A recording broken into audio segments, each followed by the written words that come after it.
大家好啊！如果你手頭上持有劏房物業咧，咁真係需要留意啦。之前都醖釀咗好耐㗎啦，房屋局已經開始就住呢個簡樸房嗰個登記制度有一個具體時間表，所以大家嚟緊需要留意返啦。咁根據房屋局嘅計劃啦，咁嚟緊佢哋如果過咗立法會嘅審批之後啦，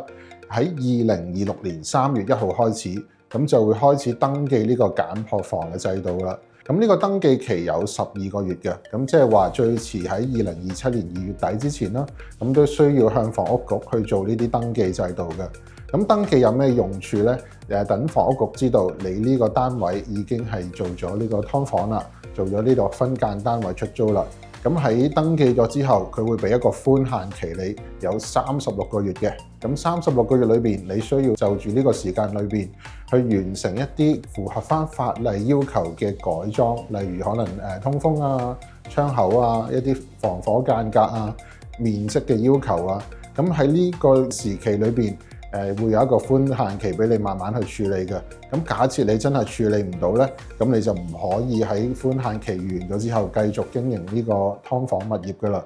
咁亦都有一個日子大家都需要記住嘅，咁就喺嗰個寬限期完結前嗰6個月，嗰個叫做倒數期啦。喺倒數期之內咧，係唔可以訂立一啲新嘅租約。咁簡單嚟講，即係喺2029年嘅9月1號開始啦。咁任何呢啲未符合規矩嘅劏房咧，係唔可以訂立一個新嘅租約嘅。咁假設喺呢啲日子裏邊，你如果冇一個認證嘅登記，亦都未完成符合法例要求，而你繼續同一個租客去簽一個新嘅租約嘅話咧，咁係會犯法嘅，咁可能會有監禁同埋罰款嘅。咁所以經營一個而家有劏房物業嘅業主，其實要留意啦，因為可能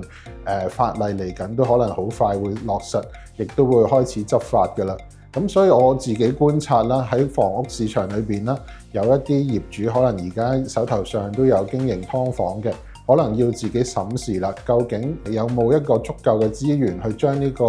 劏房改裝成為一個符合法例要求嗰個標準啦。假設如果佢衡量過，未必真係做到喎，可能都會咁樣